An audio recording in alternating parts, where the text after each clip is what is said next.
It was a real privilege for us young apprentices to be part of it.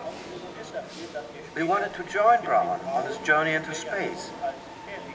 I mean, let's be honest for a moment, we were space travel fanatics then, looking for a way to make all of these dreams come true.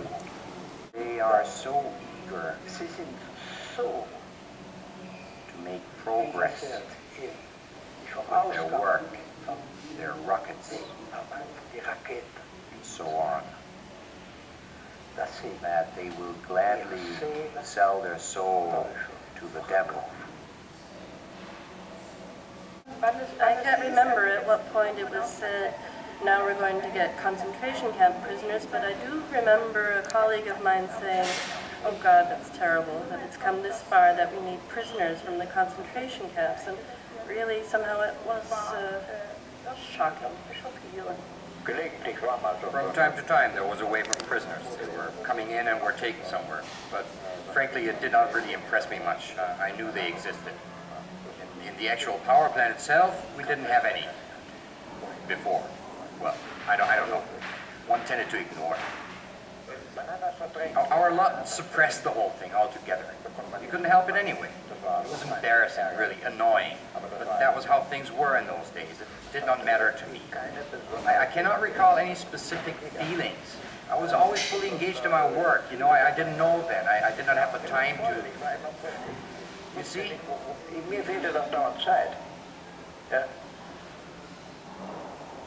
We engaged in sabotage, if only on a small basis. We would forget to tighten the screw here and there, or would tighten it so hard that it would come off the next time. Basically, we tried to damage the function of the workpiece. But in the end, they always checked our work. And if something was dodgy, they would find out who had done it. They were so well organized that they knew exactly who had done which job on what workpiece. So they sorted out the suspected saboteurs, strung them up on a beam, and presented them to the rest of us after the work shift. A squad of SS men came over, around 5 to 8 on each side. They had truncheons and watched us as we were forced to file past the ones they had strung up. Then we were beaten, and if one dared to look away, he was shot on the spot. We had a job to do. We had a job to do. And the job was to design and build rockets. And the political side of it was generally of no interest to us.